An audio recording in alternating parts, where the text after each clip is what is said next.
You believe black households in the 1930s enjoyed luxurious food? Reconsider. Throughout the Great Depression, African American neighborhoods endured devastating economic hardship and bigotry that transformed mere existence into a revolutionary act. However, from empty shelves emerged recipes so resourceful they evolved into cultural heritage. Here are 30 inexpensive 1930s meals our black forebears consumed to endure. Legume broth once served as the sustenance that nourished whole black households when funds vanished and optimism diminished. Women would examine pounds of dried kidney or Great Northern beans, removing stones and particles before submerging them overnight in substantial pots. The following day, those legumes entered iron cauldrons with whatever remnants could be secured. A smoked bone when fortunate, salt pork if available, occasionally just seasoning and shallot. The vessel simmered throughout the day on wooden stoves, saturating narrow homes with vapor and the anticipation of warm nourishment. Come dusk, the legumes had softened into velvety texture, enriched by their natural starches until every spoonful blanketed the palate. Households poured this broth over stale corn cake, extending one vessel across multiple servings. In tenant farming settlements throughout Mississippi and Alabama, legume broth graced dining surfaces 4 or 5 evenings weekly during difficult periods.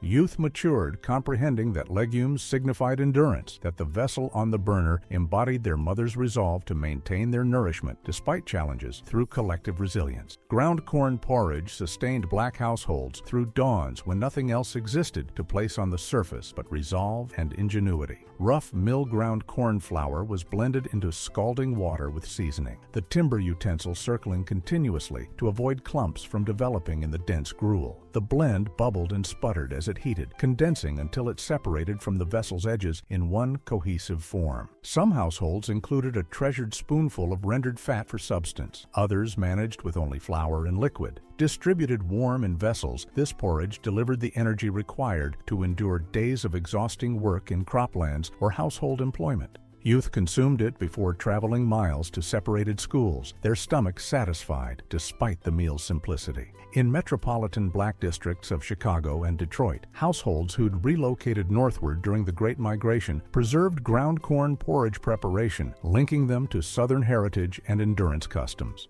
Remaining porridge was transferred into pans to solidify overnight, then sectioned and pan-fried the following morning for breakfast with deliberate attention. Vertebrae and grain transformed rejected meat into Sabbath meal highlights that united households despite depression struggles. Pork vertebrae, purchased affordably because butchers deemed them refuse, possessed sufficient meat and fat to season an entire vessel when cooked appropriately. Black cooks understood to sear the bones initially in iron pans, extracting fat and cultivating profound brown tastes before introducing water, shallots, and whatever spices the cupboard contained. Those vertebrae simmered for extended periods, the flesh separating from connective tissue until the liquid became concentrated and amber-colored. Grain expanded the meal additionally, absorbing every bit of savory fluid while delivering substantial starch. In black settlements across the agrarian South, vertebrae and grain emerged at congregation meals and kinship celebrations, the scent declaring that somebody had performed miracles with practically nothing. Youth extracted marrow from the vertebrae, recognizing naturally that nothing consumable should go to waste. The meal symbolized more than sustenance. It demonstrated how imagination and perseverance could convert what others rejected into something truly satisfying despite financial struggle. Wild green salad originated directly from empty parcels and pathways where complementary vegetation thrived plentifully if you understood what to seek. Black mothers instructed their female children which vegetation was edible, transferring wisdom that tied them to African forebears who had persevered through profound knowledge of flora.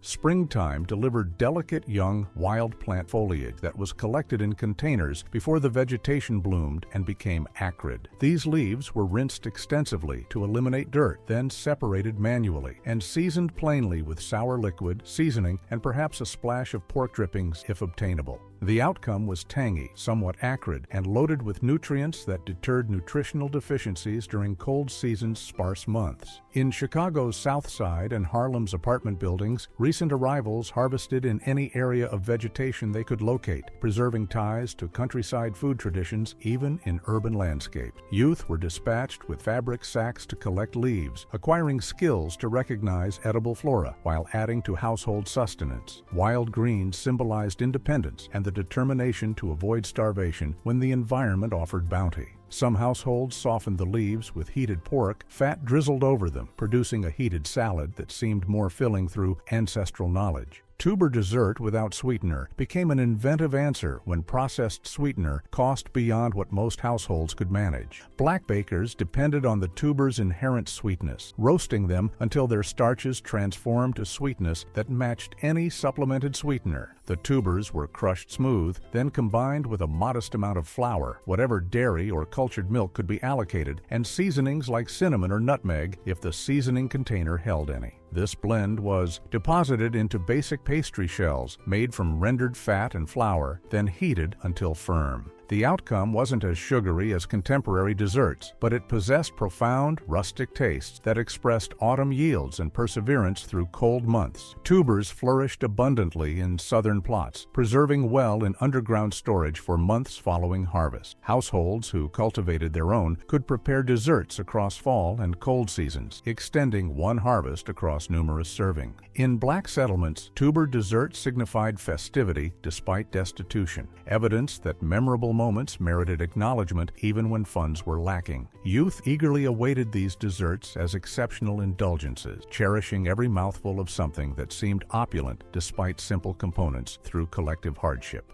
Pork skin bread converted meat leftovers into corn cake, so hearty it could function as a complete dish independently. Crispy pork pieces, the crunchy remnants remaining after extracting fat from pig tissue, were viewed as discards by some, but riches by black cooks, who recognized their importance. These crisp, flavorful fragments were blended straight into corn flour mixture alongside cultured dairy, seasoning, and adequate flour to hold everything united. The mixture was transferred into steaming hot iron pans, coated with fat, then heated until the underside became deep, amber, and crunchy. Every mouthful offered corn flour's natural sweetness, interrupted by explosions of meaty texture, producing contrasting sensations that made simple bread seem remarkable. In Mississippi, Delta settlements, and countryside Alabama, crispy pork bread emerged whenever swine were butchered, guaranteeing each portion of the creature nourished somebody. The bread was filling enough to constitute morning meal, midday meal, or evening meal, frequently consumed with merely a cup of cultured dairy or vegetable broth from leafy plants. Youth transported slices of crispy pork bread in their garments to educational facilities, the fat maintaining them satisfied through extended days with ingenious preparation. Swine extremities and leafy vegetables united two components that dominant society rejected, but black neighborhoods converted into deeply nourishing sustenance. Swine extremities simmered until soft and jelly-like discharged protein that enriched preparation liquid into luxurious velvety stock. Leafy vegetables, rigid and sharp when uncooked, stewed in that stock for extended periods until they became soft and intensely seasoned. The pairing produced a vessel of nourishment that could sustain 8 individuals for below 50 cents during economic crisis years. Black cooks incorporated sour liquid and spicy peppers to balance the heaviness, building complexity of taste that made each morsel captivating despite basic components. In tenant farming settlements, this meal emerged frequently because both components were easily accessible. Swine supplied extremities even when superior portions went to property holders, and leafy plants flourished profusely in plots.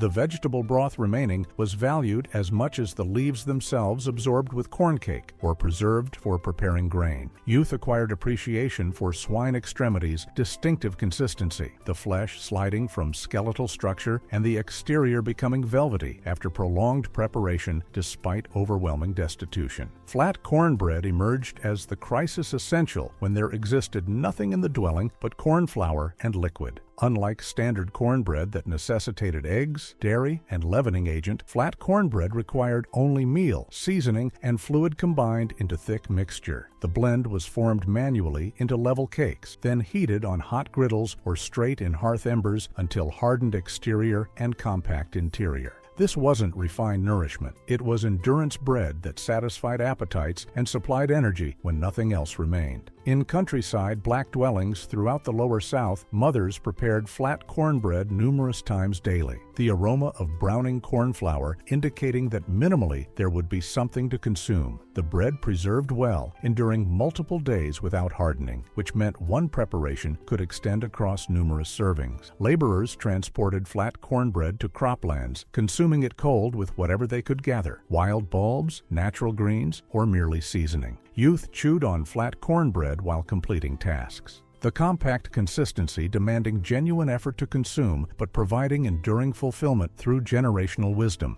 Wild berry dessert without sweetener demonstrated that fruit's inherent sweetness could produce confections when processed sugar wasn't obtainable. Wild berries thrived abundantly along boundary markers and in deserted parcels, complementary for anyone prepared to endure thorns and summer warmth to harvest them. Black households dispatched youth outward with containers, returning with violet-marked hands and sufficient berries to prepare desserts that persisted days. The berries were heated until their liquids concentrated, inherent sweetness amplifying without any supplements. Basic pastry made from flour, rendered fat, and cultured milk was placed over the simmering fruit, then heated until amber. The outcome was sharp and powerful, less sugary than contemporary confections, but profoundly gratifying in ways sweetener-heavy versions never accomplished. These desserts emerged at congregation gatherings and kinship celebrations, evidence that festivities didn't necessitate funds. Women vied subtly over whose dessert proved finest, dignity originating from expertise rather than costly components. The tradition of harvesting wild berries instructed youth about cycles, perseverance, and discovering plenty in the environment with unwavering dignity.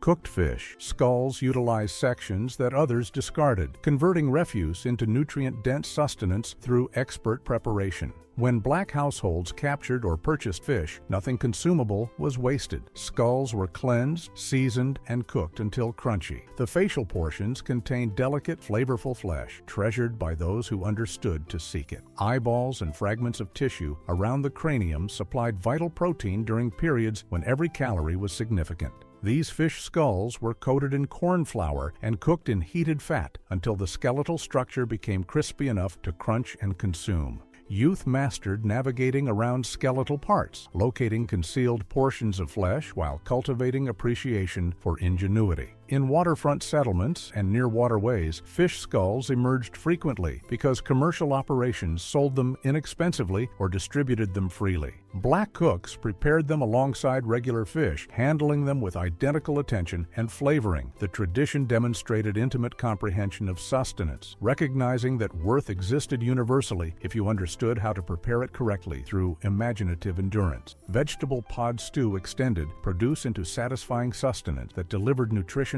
and solace during impossible financial periods. Fresh vegetable pods from summer plots or dried pods preserved from earlier yields entered vessels with tomatoes, bulbs, and whatever else the plot supplied. The pods discharged natural thickening agents as they cooked, producing viscous stew that blanketed the utensil and satisfied empty appetites. Black cooks incorporated grain to make the stew even more filling, converting a few vegetables into sustenance for whole households. The meal conveyed flavors that linked African American settlements to West African forebears who had prepared similar stews for generations. In countryside Louisiana and South Carolina, vegetable pod stew emerged frequently because pods flourished abundantly in southern warmth. The viscosity that some individuals found unappealing became essential for thickening without costly starches or dairy. Households consumed this stew with corn cake, using the cake to absorb every bit of vital liquid.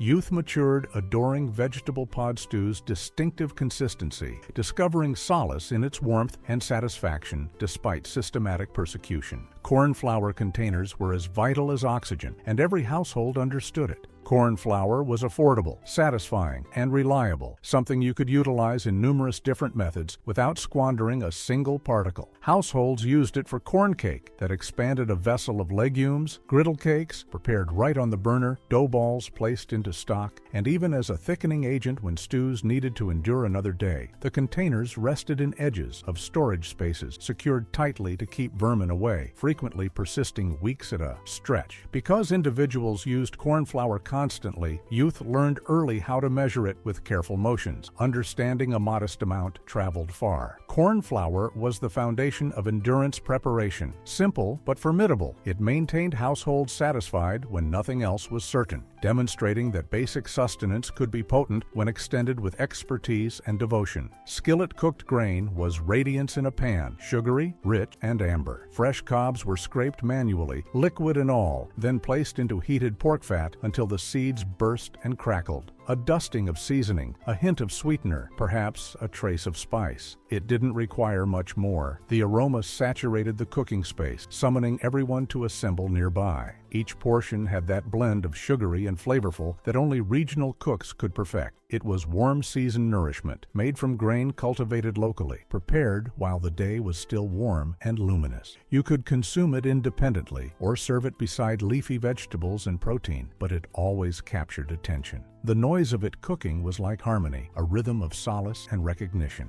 It was the type of meal that converted regular days into something to cherish. Skillet-cooked grain was swift to prepare, but unforgettable. The type of meal that reminded individuals that happiness could exist inside an iron pan. Leafy vegetable fermented into preserved form was an intelligent method households made produce endure long beyond their cultivation period. When fresh leafy vegetable was inexpensive and plentiful, households shredded it, salted it, compressed it into containers or vessels, and allowed time to convert it into something acidic and firm that persisted through harsh, cold months. This fermentation not only maintained the vegetable, but enhanced taste and nutrients when meals were frequently basic and monotonous. During the economic crisis, when fresh leafy plants vanished rapidly, possessing a container of fermented preservation meant there was always something sharp and tangy to balance dense meals. It contributed contrast to legumes, corn cake, or stews, and made even the plainest dinner feel whole. Youth might crinkle their features at the scent, but adults valued how extensively a single head of vegetable could be extended. Preserved vegetable was endurance with character, sharp, vibrant, and always prepared to remind households that quality nourishment could still exist in difficult periods. Legume and leafy vegetable stew merged two essential components that maintained countless households through difficult periods. Field legumes, also called field peas, were cooked gradually with smoky protein and combined by robust leafy vegetables, producing a meal abundant in protein, nutrients, and rustic taste. The extended preparation process saturated homes with a scent that indicated comfort and sustenance. Cultivators appreciated field legumes for their capacity to flourish in depleted earth, while leafy plants provided foliage long after other produce had died. Combined, they created a meal that required minimal resources but nourished many, reflecting a custom of ingenuity and attention. Mothers and elders flavored the vessel with bulbs, aromatic cloves, and spice, each contributing a distinct method transmitted across generations. Households assembled around the surface with portions of corn cake to absorb the tasty liquid, discovering fortitude in every portion.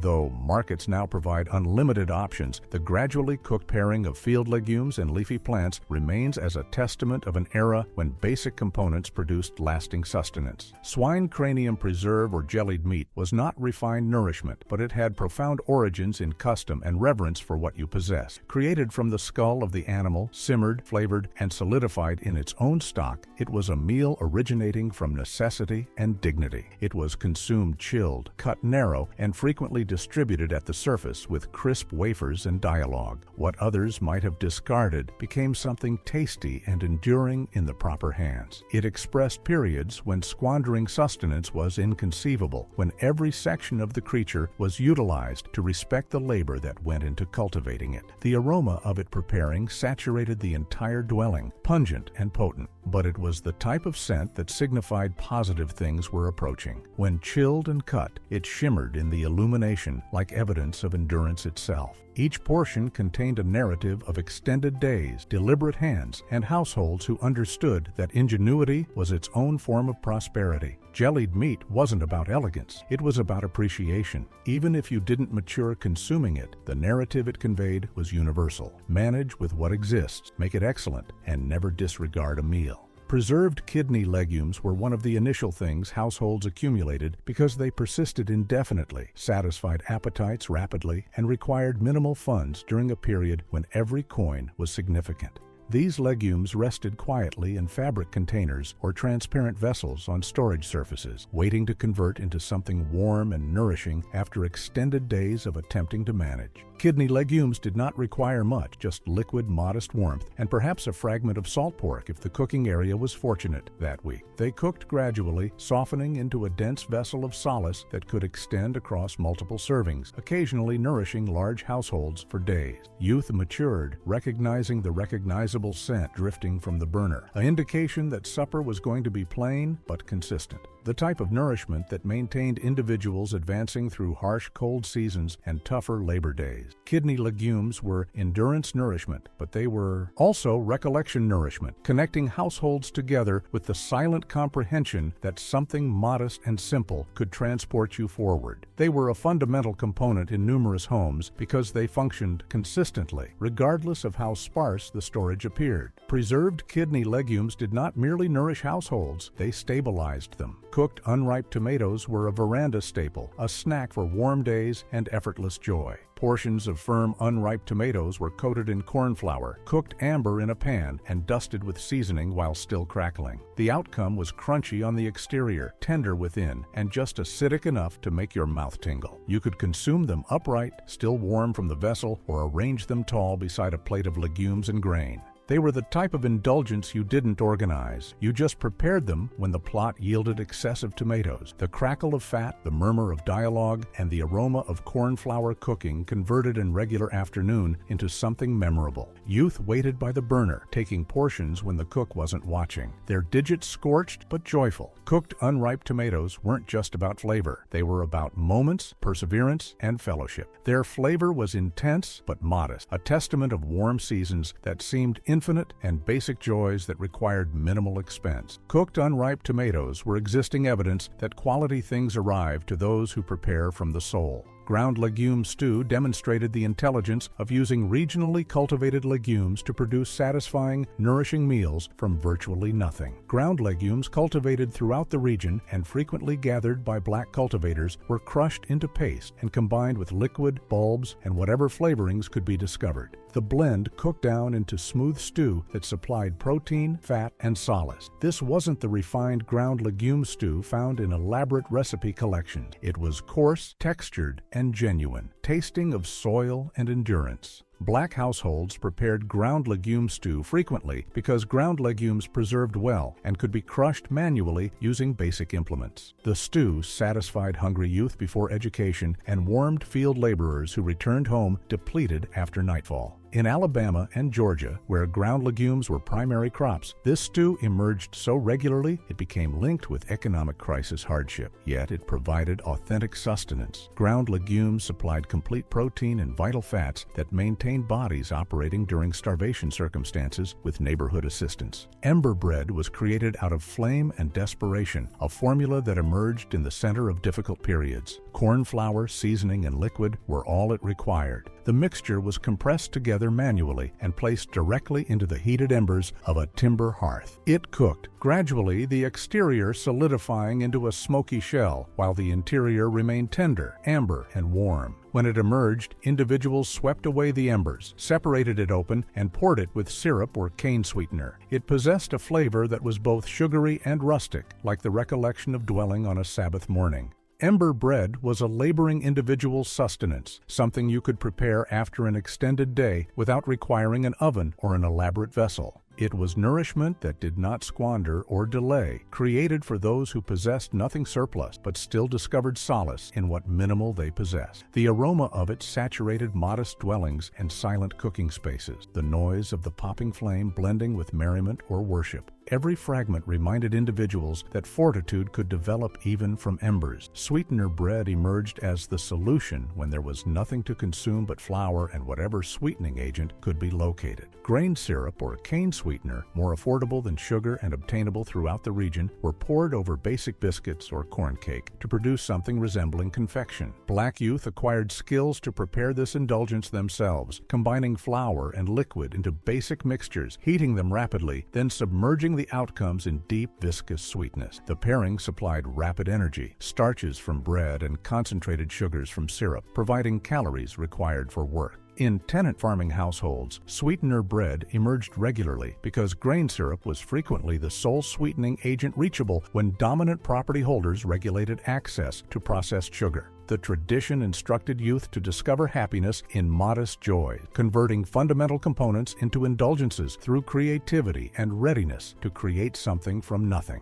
Women occasionally incorporated a modest amount of butter or fat to the bread if obtainable, producing richness that enhanced syrup's sweetness through clever modification. Bulb peel infusion was one of those ancient treatments that could soothe both physique and spirit. When somebody had a respiratory ailment or a temperature, or when sustenance simply depleted, a vessel of this modest infusion arrived to the aid. Dried bulb peels were collected from the edges of the cooking space, cleansed and steeped in scalding liquid until the fluid became amber-colored. The scent was pungent but reassuring, a blend of soil and sweetness that saturated the atmosphere with warmth. Some incorporated honey if they possessed it, or a squeeze of citrus, but even unadorned, it possessed its own appeal. Individuals believed it could restore and fortify, and perhaps it did because optimism itself can be remedy. Bulb peel infusion was created from perseverance prepared by hands that understood how to extend every final portion of vitality from what they possessed. It was the flavor of endurance and devotion,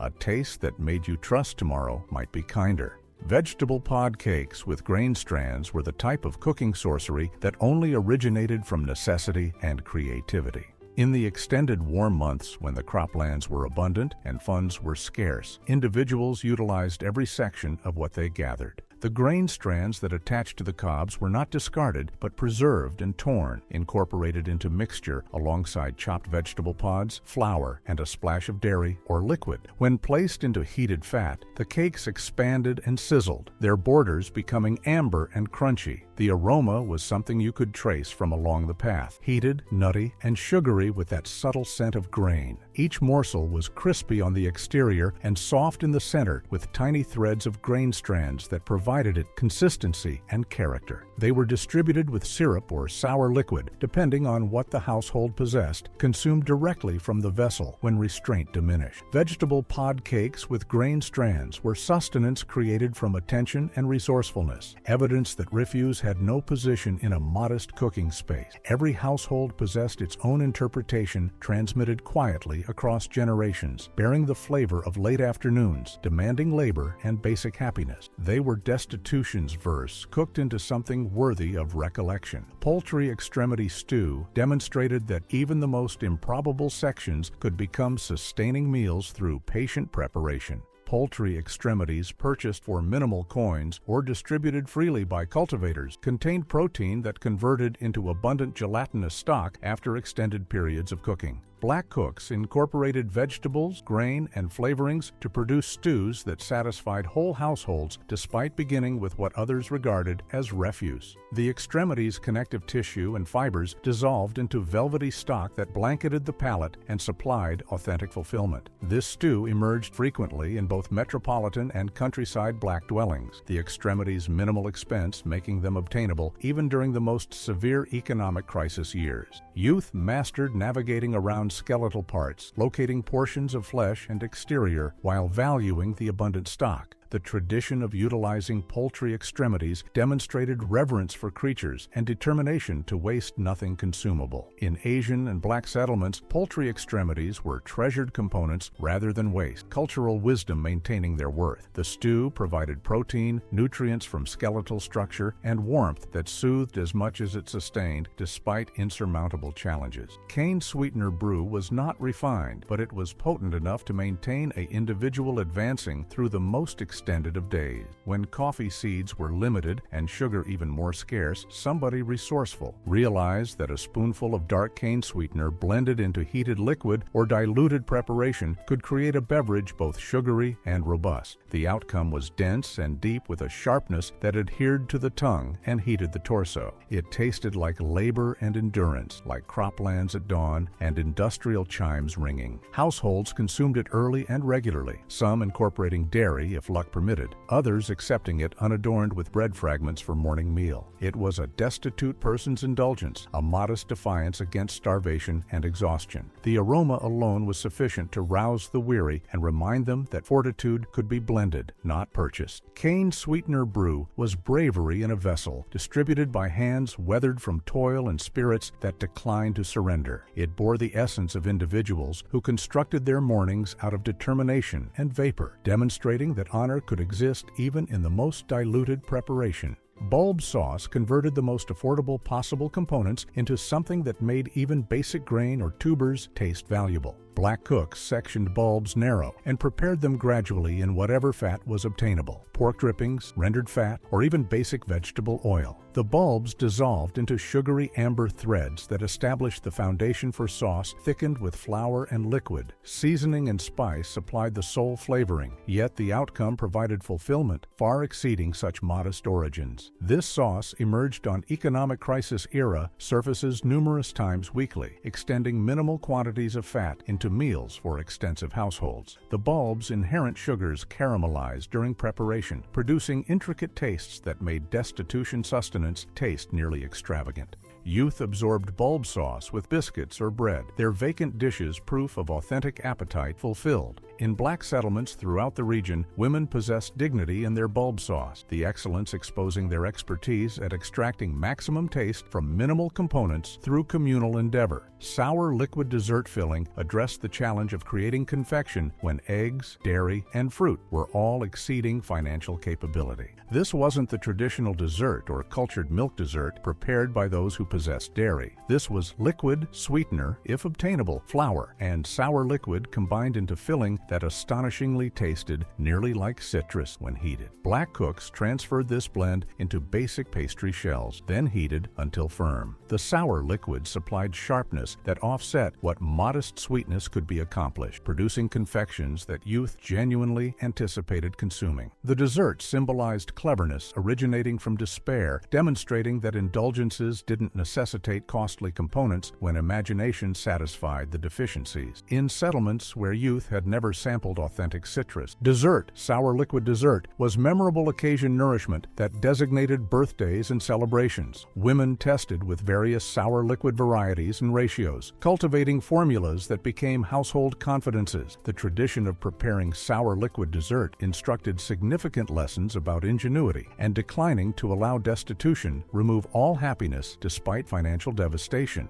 Fat sauce grain was what individuals prepared when they declined to allow anything become wasted. When morning proteins were completed cooking, the remaining fat became bounty. A portion of flour entered initially, crackling and bursting until it became amber. Then dairy or liquid got added, in gradual and consistent until it condensed into velvety sauce. That heated sauce poured over plain grain created something from virtually nothing. It was seasoned, smooth, and robust all simultaneously. The aroma saturated the dwelling, and the flavor satisfied the appetite. Guardians labeled it morning meal, but it could sustain a household through a complete day. It originated from cooking spaces that understood endurance like a familiar dialect where taste was obtained from frugality and perseverance. Youth matured believing it was solace, nourishment, not realizing it was created from rationing and hardship. Fat sauce grain was beyond a formula. It was an announcement that no meal was too modest to signify. Every morsel was a commitment that the household would consume even when periods were sparse. It was simple nourishment that bore dignity on a utensil. Ground legume stew possessed profound origins in West African preparation and transferred into the cooking spaces of Black America during periods of shortage. Households would simmer ground legumes until tender, crush them into a paste, and blend them into stock with bulbs and flavoring. The outcome was a smooth, nutty stew that satisfied appetites without depending on costly protein. Because ground legumes were broadly accessible and affordable, this meal became a reliable source of nutrients and solace. It could be distributed plain with bread or enriched with vegetables to extend even additionally.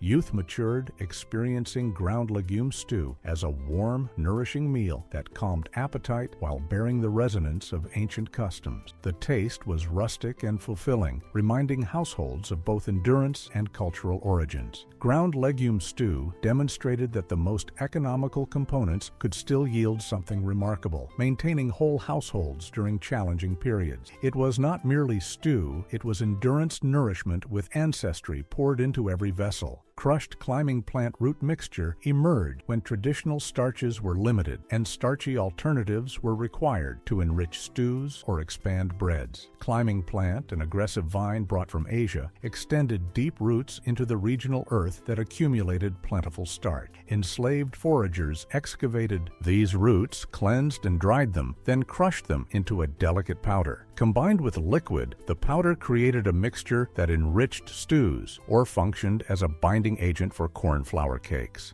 Its subtle taste and dependable consistency made it a silent but significant component in periods of shortage. Following liberation, some countryside households maintained harvesting climbing plant for its starch, and presently, plant specialists still treasure it for its therapeutic properties. Crushed climbing plant root mixture demonstrates how comprehension of regional flora and determination in foraging permitted cooks to substitute expensive components with what the terrain freely provided, converting an invasive vine into a crucial storage essential and illustrating again how necessity motivated both culinary imagination and a profound comprehension of the regional terrain's concealed offerings. Natural vine fruit preserve delivered the late warm season forests to the morning surface in a deep violet radiance. Youth and guardians traveled along boundary markers and forested borders with containers in grasp, seeking the thick-covered fruit that flourished in regional warmth. Once collected, the fruit was simmered gently until the coverings ruptured and the flesh softened, saturating cooking spaces with a scent that suggested nectar and soil. The liquid was filtered and combined with sweetener, then prepared again until it condensed into a preserve abundant enough to distribute over biscuits or blend into morning porridge. Households treasured each container, understanding that wild grapes develop naturally and freely, requiring only attentive hands and perseverance to become something sugary. In some settlements, congregation assemblies organized harvesting days, converting the collection into a communal occasion where melodies and merriment resonated through the vines.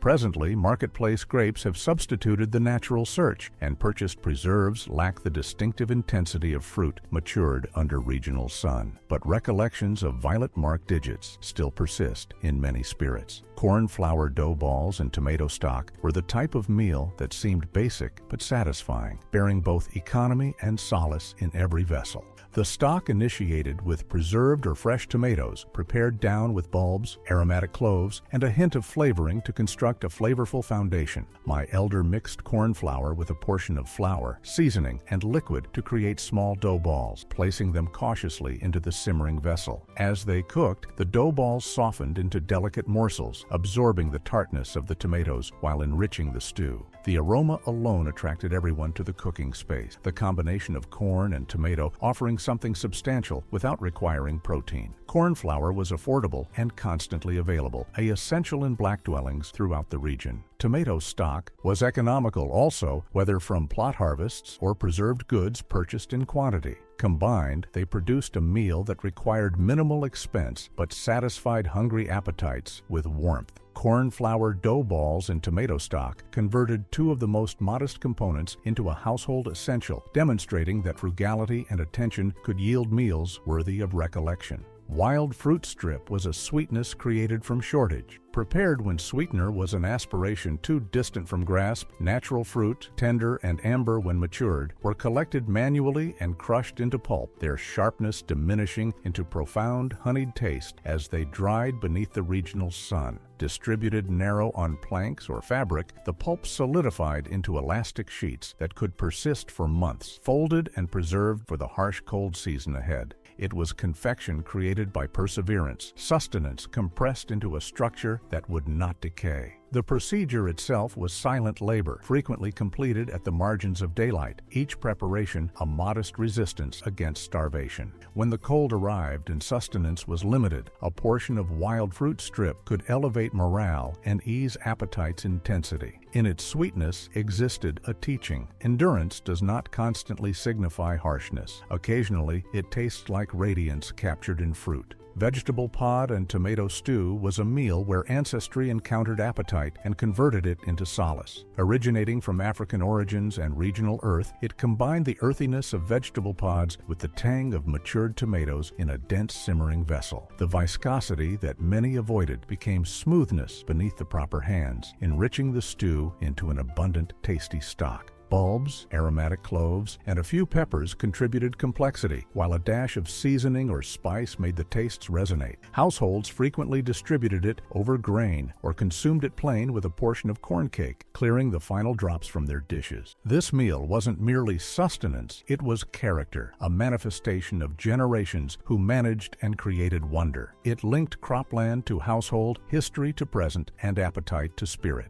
The aroma alone bore recollections of heated cooking spaces and merriment that declined to diminish. Vegetable pod and tomato stew was a commitment that no component was too modest to become remarkable. It was the flavor of custom maintained alive, regardless of the struggle, and a testament that every simmering vessel contained more than taste. It contained chronicles. Grain cane stalks were the most basic type of sweetness, and they bore a memorable recollection for youth who matured with minimal. Fresh cane was sectioned into stalks, stripped, and chewed for its sugary liquid, providing a natural confection when processed sweetener or purchased indulgences were beyond grasp. For many youth in the region, traveling home with a stalk of grain cane was as satisfying as possessing a candy bar. It was economical, enduring, and bore the rustic, unrefined sweetness of the terrain itself. Guardians appreciated it because it maintained youth content without requiring much expense, and it instructed the worth of discovering happiness in modest things. Grain cane stalks bore the testament that sweetness did not require originating from a marketplace, but from croplands labored by hand.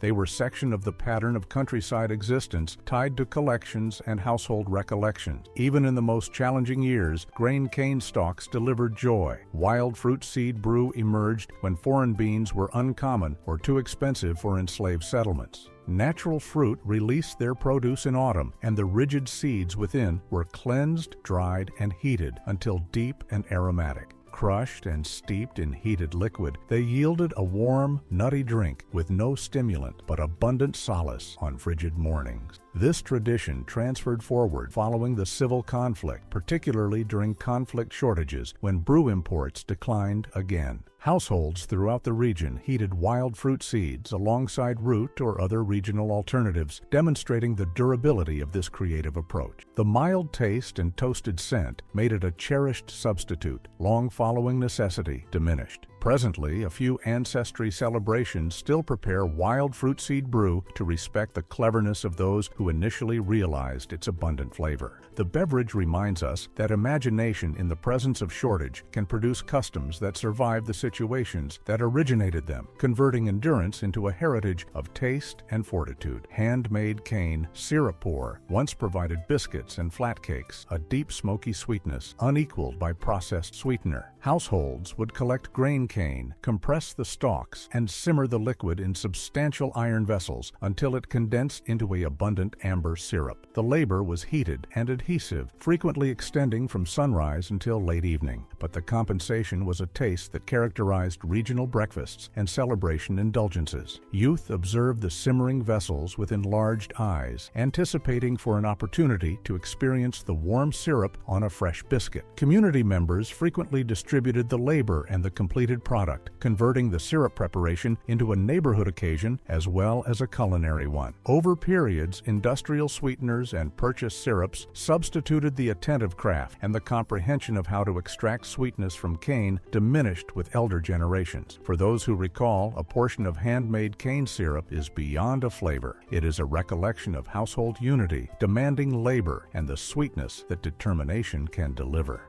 Roasted grain brew was the flavor of fortitude in a vessel. When authentic brew was beyond grasp, enslaved individuals heated grain kernels in iron vessels until they became deep brown, then crushed them into a rough powder and steeped it in heated liquid. The preparation was smoky, rustic, and subtly sugary, a modest reflection of the premium beverage refused to them. It provided warmth in the early periods before dawn, when toil commenced and the cold penetrated through narrow garments. Roasted grain brew was both requirement and ceremony, a method to confront the day with something that seemed human, honorable, and collective. It was prepared from what the terrain provided freely, evidence that solace could still be generated from shortage. In its sharpness was a flavor of persistence and potentially silent resistance. Also, root vegetable leafy casserole was a meal that combined imagination with economy, converting leafy vegetables into the focal point of a meal. My elder prepared the leafy vegetables down with bulb and stalk until soft, then transferred them into a dish and blanketed them with pastry shell or biscuit mixture. As it heated, the shell became amber and crispy, absorbing in the liquids of the leafy vegetables beneath. It appeared like a Sabbath meal, despite being created from modest plot vegetables. Households sectioned into the casserole and discovered warmth, filling, and a testament that leafy vegetables were not merely an accompanying dish, but a primary dish. Combined with corn cake or legumes, it became a meal that extended across dwellings. In the 1960s, this type of ingenuity maintained households advancing, demonstrating that with attention and creativity, even basic leafy vegetables could seem remarkable. Root vegetable leafy casserole was evidence that difficult periods did not signify abandoning dignity at the surface. Leafy vegetables with smoked pork joints were a type of regional verse in a vessel. Every preparation initiated with liquid, leafy plants and a meaty smoked joint that saturated the cooking space with the scent of dwelling. The leafy plants cooked gradually, softening into something abundant and rustic, while the joint released its smoky intensity. This wasn't a rapid meal, it was an act of dedication, a ceremony that required duration and perseverance. Every generation possessed its own method for achieving them precisely right. Perhaps a splash of sour liquid, a dusting of sweetener, or a confidential flavoring transmitted down through verbal instruction. Leafy plants bore dignity, not sympathy. They were the nourishment of laborers, cropland workers, and households that comprehended the significance of fortitude. Distributed alongside corn cake, they became the essence of Sabbath suppers, an occasion when everyone assembled to experience a modest portion after a week of demanding existence. The stock or vegetable liquid was so valued it was consumed from vessels when the leafy plants were depleted, and every portion was endurance flavored with optimism. Leafy vegetables with smoked joints stood as evidence that even in the most challenging periods, solace could still be extracted from the most basic things. Cropland leafy salad was a meal originating from gathering. When purchased vegetables were not obtainable or were too expensive, households would collect natural leafy plants like wild greens, peppery leaves, or native plants, cleanse them attentively, and combine them with sour liquid or fat. These leafy plants were sharp, but they were complementary, nutritious, and obtainable nearly universally. Cropland leafy salad provided nutrients and vitality that was frequently absent from conflict or economic crisis diets, offsetting the dense starches and preserved proteins that controlled many meals. For youth, it was occasionally an acquired preference, but adults valued the practicality of collecting what environment supplied. Gathering for leafy plants connected households directly to the terrain and generated a sense of attachment to endurance traditions transmitted down across generations. Cropland leafy salad manifested both struggle and fortitude, reminding households that the terrain itself could supply when markets could not. It was basic, economical, and a testament of the fortitude that originated from ingenuity. Grain and cane sweetener supper was one of the most basic meals, but also one of the most recalled. A vessel of grain was affordable, satisfying, and constantly available, but combined with a pour of cane sweetener, it converted into something sugary and nourishing. Sweetener was too expensive for daily usage, but cane sweetener was economical and distributed in larger containers that appeared to persist indefinitely. Households poured it over steaming vessels of grain, allowing the deep syrup penetrate into the kernels until they glistened. The flavor was abundant, nearly smoky, with adequate sweetness to make youth grin. It was frequently consumed at the conclusion of the day when no protein could be allocated, and it transported individuals through the evening with sufficient fortitude to confront the following morning. My elder informed me grain and cane sweetener was an indulgence masked as requirement, evidence that ingenuity could diminish the intensity of shortage. In the 1960s, when black households were extending every dollar, grain and cane sweetener maintained appetite at distance while still providing a trace of solace. Basic, economical, and memorable. It was a meal originating of requirement, but recalled with affection. Which of these endurance meals resonates most profoundly to dwelling for you? Share a response with your household's economic crisis-era formula. Press that appreciation button and follow so we can continue respecting these overlooked but vital portions of our chronicles together despite overwhelming struggle.